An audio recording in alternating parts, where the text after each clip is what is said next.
Mesdames, Messieurs, merci de nous rester fidèles. Vous êtes bien sûr Sunu Kaddu TV. La presse du jour s'intéresse sur l'affaire du présumé relevé bancaire d'1 milliard de dollars. Macky Sall porte plainte contre X. Titre qui barre la une de Sud Quotidien. Une plainte contre X pour faux et usage de faux et diffamation, ajoute Teral Quotidien qui nous dit que Macky Sall siffle la fin de la récréation.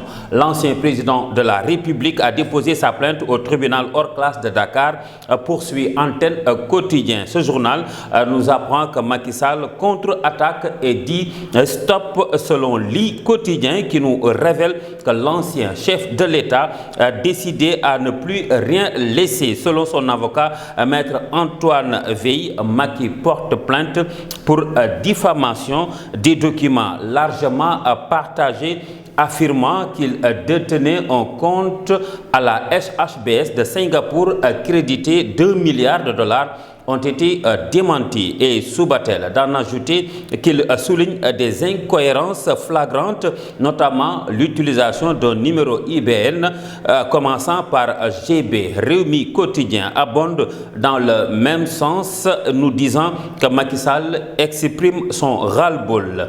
Lui aussi s'est exprimé en appelant à une mobilisation collective pour une gestion publique plus transparente et plus efficace. Lui, c'est Ousmane Sonko, nous apprend à 24 heures. Selon ce journal, le Premier ministre veut assainir l'administration sénégalaise et barre à sa une l'envers du projet. Critique lui emboîte le pas et nous dit que le Premier ministre est largement revenu sur la nécessité de réformer l'administration publique. Ousmane Sonko a indiqué avec insistance succinctement que l'assainissement de l'administration est le grand combat pour les prochains mois et années. Grand panel nous fait signe que la déclaration est faite à l'occasion de la finale de la première édition Gov Eton. Le républicain, lui, s'intéresse sur une autre déclaration du Premier ministre, mais cette fois-ci pour parler de la prévention et sécurité routière.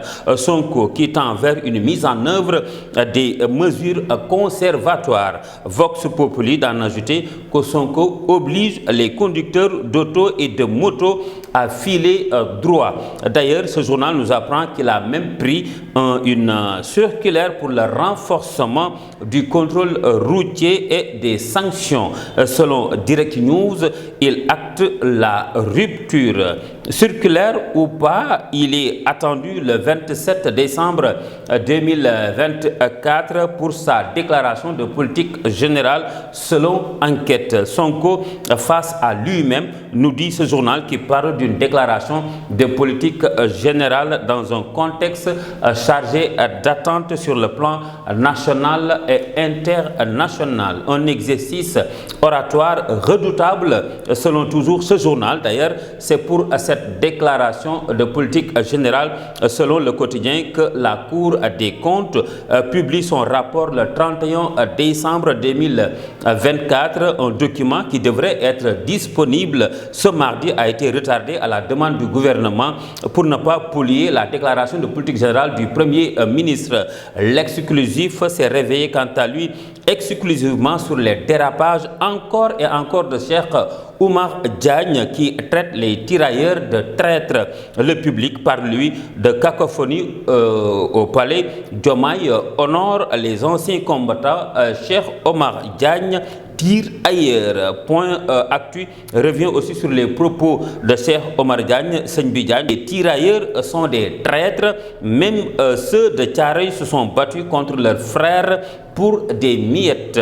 Le directeur des moyens généraux à la présidence prend le contre-pied du chef de l'État et selon l'Indépendant, il brûle vif. Des barons du régime, des militants influents de PASTEF, des opposants et des descendants des tirailleurs réclament sa démission. Mesdames et messieurs, c'était tout pour aujourd'hui. Merci d'avoir suivi. Rendez-vous et pris la prochaine fois. Passez d'excellentes fêtes de Noël d'ici là. Portez-vous bien.